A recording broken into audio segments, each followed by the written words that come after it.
Magandang araw mga kaibigan. Handa na ba kayo para sa isa namang kakaibang paglalakbay? Ating sasamahan ng aming drone sa paglalakbay sa Taal Lake upang masilayan ang aktibidad sa crater ng Taal Volcano. At bago yan, huwag kalimutang mag-subscribe at i-like ang video na ito para sa mas maraming adventures na hinaharap. As we prepare for takeoff, let's set the stage.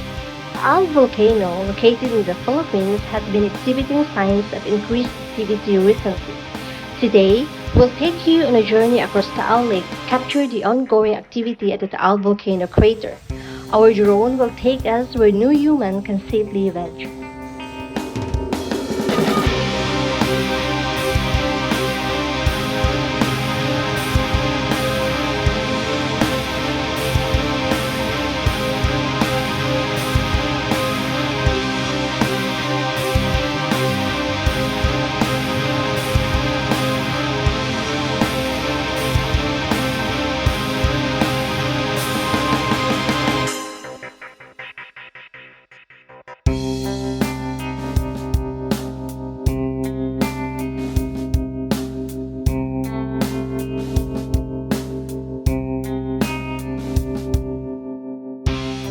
Panuurin muna natin ang mga kahalagahan ng Taal Lake kung saan makikita ang mga fish pond. Ang lake na ito ay nagbibigay kabuhayan sa mga lokal at nagbibigay ng magandang tanawin ng kalikasan. Sa drone na ito, sisilayan natin ang aktibidad ng Taal Volcano mula sa malayo.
From up here, we can see the distinct beauty of the Taal Volcano, which is currently exhibiting steaming activity. The active crater, with its fumaroles and steaming vents, is a testament to the raw power of nature. It's both awe-inspiring and humbling.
Samantala, iikot natin ang drone para magkaroon ng buo at makulay na tanawin ng Taal Lake, ang mga kalapit na komunidad at ang Taal Volcano na naglalakip sa lahat.